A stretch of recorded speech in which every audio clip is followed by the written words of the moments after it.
Sûr, on va parler de rugby, qui est mon sport préféré. Et pour moi, le rugby, c'est l'école de vie. Alors, déjà, voilà, petite introduction. USAP, qu'est-ce que ça veut dire? USAP, ça veut dire Union Sportive Arlequin, Union Sportive Arlequin Perpignan. On va parler d'abord de son histoire. L'histoire du rugby. Donc déjà, il faut savoir que le rugby, c'est une variante, malheureusement, du football. Ça veut dire que notre cher Walt Ellis, qui est le créateur du rugby, s'est inspiré du football pour créer ce sport qui est magnifique. Alors, je vais vous lire une petite... il s'appelait William Elb Ellis.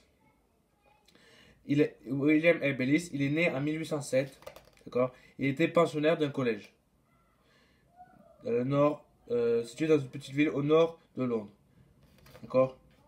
Ce jour serait né en 1823 pendant un match de football. D'accord.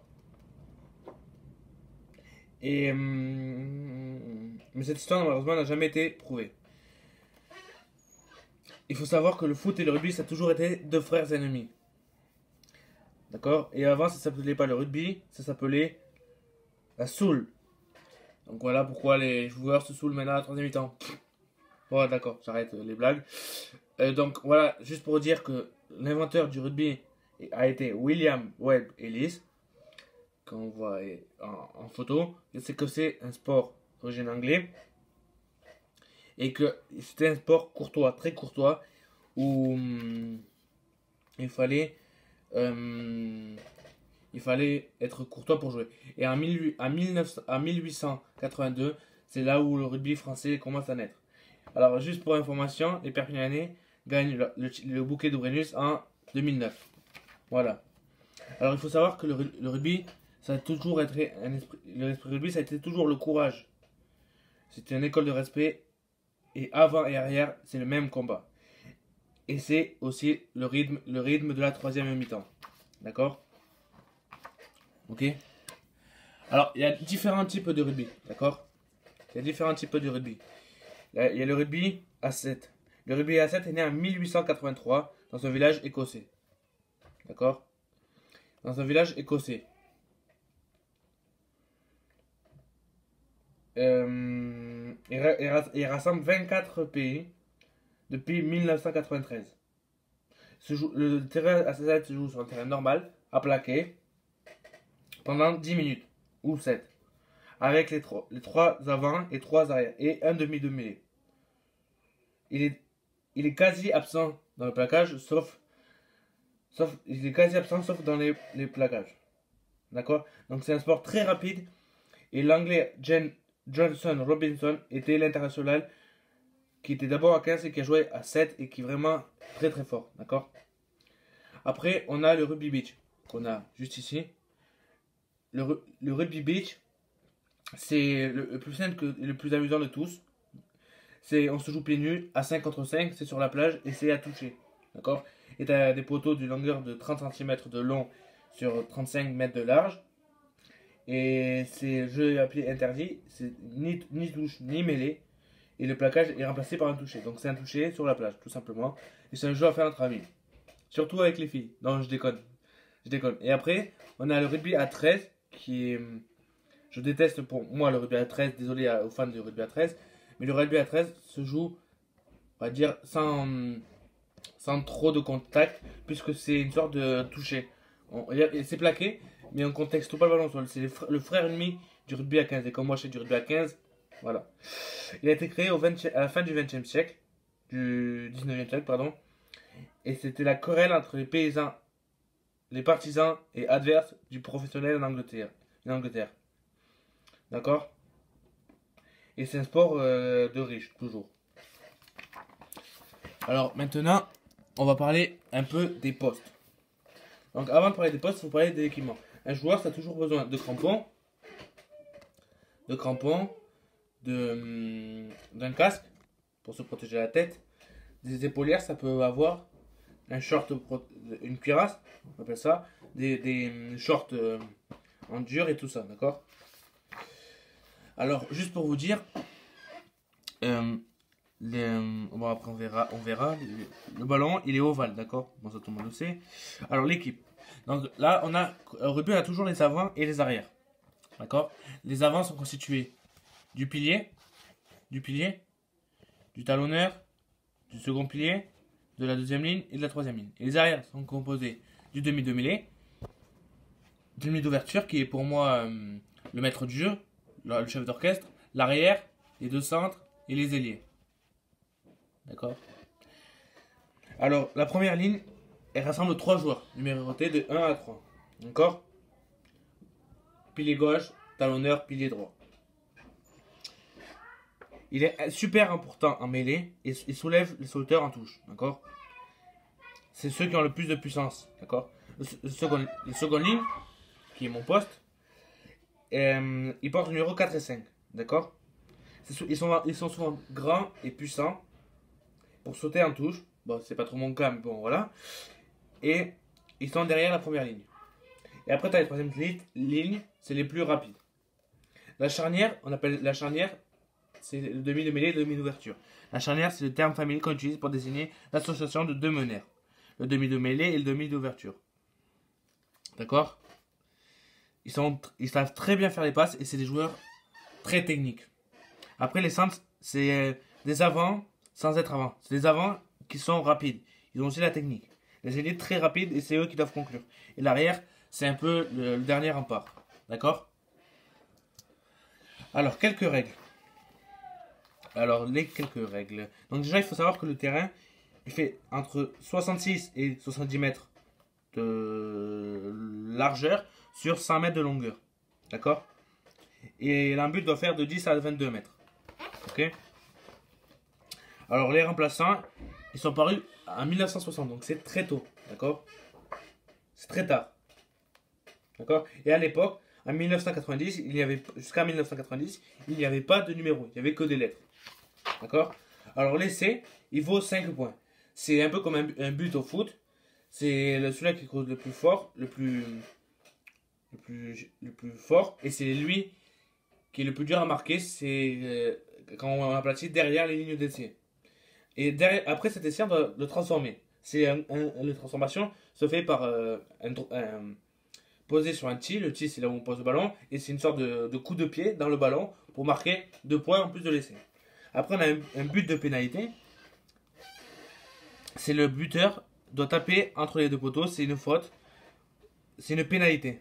Et ça vaut 3 points. Et le drop aussi vaut 3 points, sauf qu'un drop doit toucher le ballon.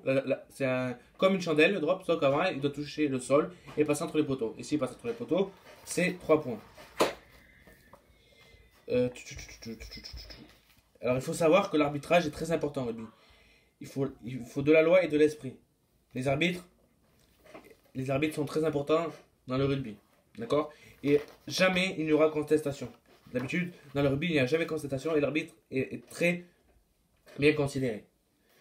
Donc, là en avant. En avant, c'est quand le ballon passe devant le joueur. Au foot, on peut faire des passes n'importe comment, alors qu'au rugby, il faut faire toujours des passes derrière soi. Jamais on aura le droit d'envoyer le ballon devant soi. Alors, au jeu, j'ai trouvé une définition qui est comme l'hors-jeu est une règle très difficile. Alors, l'hors-jeu, qu'est-ce que c'est? L'hors-jeu est considéré en position de hors-jeu. C'est quand un joueur est considéré en position de hors-jeu. Quand il est en avant de son coéquipier qui porte le ballon ou qui vient de le taper. Pour être remis en jeu, il doit attendre que son partenaire parvienne à sa hauteur. Donc, ça veut dire qu'il doit être côte à côte. D'accord? Soit se replie derrière lui. Dans les deux cas, il n'a pas le droit de participer à l'action. S'il participe à l'action, il est hors-jeu. Ça veut dire qu'il est hors de l'action, tout simplement. D'accord? L'avantage, c'est quand il y a une faute pour une équipe et que l'autre équipe, par exemple, a ramassé le ballon, l'arbitre laisse jouer et si ça ne conclut à rien, eh bien l'arbitre donne faute pour le joueur, pour l'autre équipe. Il y a l'obstruction. L'obstruction, c'est, par exemple, c'est qu'il n'a pas le droit de faire. C'est un écran, par exemple. L'écran, c'est se mettre devant le joueur. D'accord? Donc, l'obstruction, c'est l'écran, ça veut dire bloquer l'action. Hein? Il y a les jeux dangereux. Les jeux dangereux, c'est tout ce qui peut nuire à ta santé, comme la cravate. Et si le joueur fait une faute répétée, eh bien, au bout d'un moment, ça va être sanctionné par un carton jaune ou un carton rouge. Alors les cartons jaunes et les cartons rouges, par rapport au foot, les cartons jaunes, au foot, tu sors pas. Alors qu'au rugby, un carton rouge, c'est 10 minutes dehors. Voilà. Ok, donc juste pour vous parler de la mêlée, c'est où et c'est quand. La mêlée, c'est quand il y en a un avant. D'accord. Et c'est où? C'est à l'endroit de l'en avant. Et la mêlée, c'est ça là. On voit bien comme il faut la mêlée. Là, c'est les Français contre les Anglais. D'accord. En premier, c'est flexion, lié, jeu. C'est les commandements de l'arbitre. Après, on a la touche. D'accord. Alors la touche, c'est où? C'est quand le ballon. La touche, c'est ça. Et c'est quand le ballon sort de la ligne. Et on a un alignement de joueurs. Et le but, c'est d'annoncer une combinaison. D'accord. Et la combinaison on fera sauter un joueur en l'air. Et c'est comme au foot, sauf qu'il y a un alignement et ça peut être contesté. D'accord. Et c'est souvent le pilier qui tape. Après, on a les renvois. Et on a le ruck. Le ruck qui se situe ici. Le ruck, c'est une lutte pour le ballon, pour la conquête du ballon. Dès qu'un joueur de chaque camp vient lutter en restant debout, l'arbitre doit annoncer normalement ruck. Pour tous les autres joueurs, il est interdit de choper le ballon. C'est une contestation, c'est une mini-mêlée si tu veux. Si vous voulez. Ok. Voilà. On a vu vite fait les règles. Et maintenant, on va voir vite fait les palmarès. Alors, les palmarès. Ah, voilà. Alors, il faut savoir que la meilleure équipe en ce moment, à ce moment-là, c'est bien sûr les All Blacks. Les All Blacks, un grand. Ils sont très très forts, par exemple. Ils ont été favorites. D'accord, tout le temps favoris. Mais là, on va parler de la France. Il faut savoir qu'ils ont été champions en Afrique du Sud, qui bat l'Angleterre 15-19. D'accord. D'accord. Donc, ça a été la Coupe du Monde, je sais pas si on l'a gagné. Je pense pas qu'on a beaucoup gagné. Mais par exemple, au palmarès des tournois, par exemple, au Grand Chelem, la France, elle en a gagné 9. Et de victoires, depuis quelques temps, on en a fait au moins 25 de victoires au tournoi. Au tournoi destination, on a fait 25 victoires. Par rapport à l'Angleterre qui en a fait 36. Et l'Italie, elle en a fait 0 plus 0 égale à Teta Toto. Voilà. L'Irlande, elle est pas loin de l'Écosse. Avec l'Irlande, elle a 19 victoires. L'Écosse, elle en a 22. Et le Pays de Galles, 37 victoires. Voilà. Et donc, les Four Nations, c'est les 4 nations qui réunissent la Nouvelle-Zélande, l'Australie et l'Afrique du Sud. D'accord. Mais là, pour revenir au palmarès de la France, son blason c'est le coq, son record de sélection c'est Fabien Pelou, qui est lui, Fabien Pelou, 118 sélections en équipe de France il a fait. Et le record d'essai c'est Sergio Blanco qui a fait 38 essais. Donc les gars, j'espère que vous arriverez à faire 38 essais. Alors il y a combien de... Le grand championnat, il y a le top 14. Il y a le top 14 en France qui est un très grand championnat. Et maintenant, on va parler un peu des différents clubs. D'accord. Par exemple, Perpignan, il a été créé en 1902. Il a été 7 fois champion de France. Et une fois champion. Une finale, il a fait de Coupe d'Europe. Ou par exemple, le Stade Toulousain. Eh bien, il a été créé en 1907. Ils ont eu 4 Coupes d'Europe et 19 titres de champion de France. C'était un record.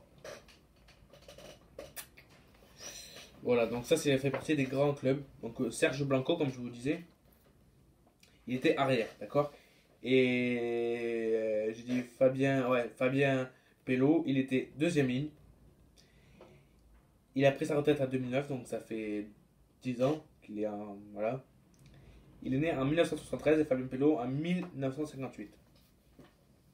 Michalak qui est aussi un très très grand joueur de rugby. Michalak, Jean-Pierre Rives, Jean Prats et Philippe Sella, des grands joueurs de rugby. Mais à part la France, on a aussi